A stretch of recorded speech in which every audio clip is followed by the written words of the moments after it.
The app that we are going to be building today is an advanced notes app.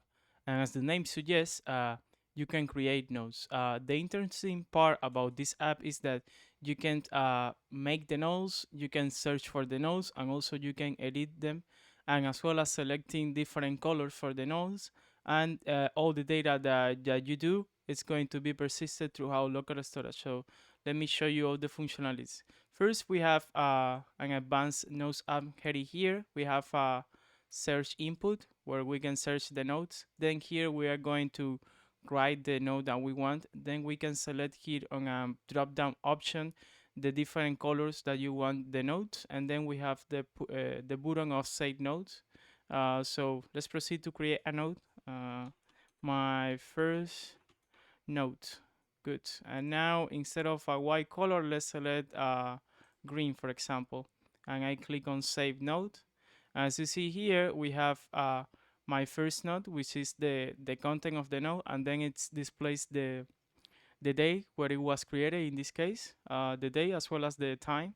So what happens right now, if I want, by some example, I want to edit my node, I can double click on the node, and this will be opening a model here. And here we can, for example, let's put my first node is edited, and let's click on OK. Good.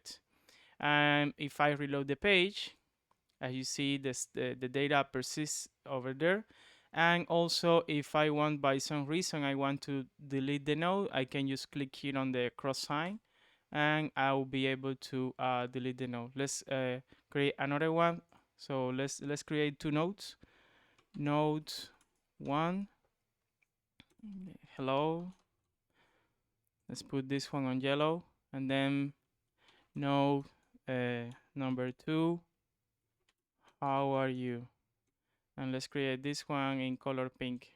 So now if I want to search for a specific node, I can just look for example, let's put node 1. As you see here, it will be popping the first one. Or if I just put by hello, it will be also popping the first one.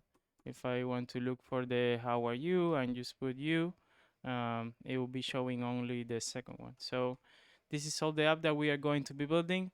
On the first side, it seems that it's quite, I would say, easy to develop, but there are some background things and logic that we need to handle, and that's the part that I want to show you on this video. So let's proceed to the coding session.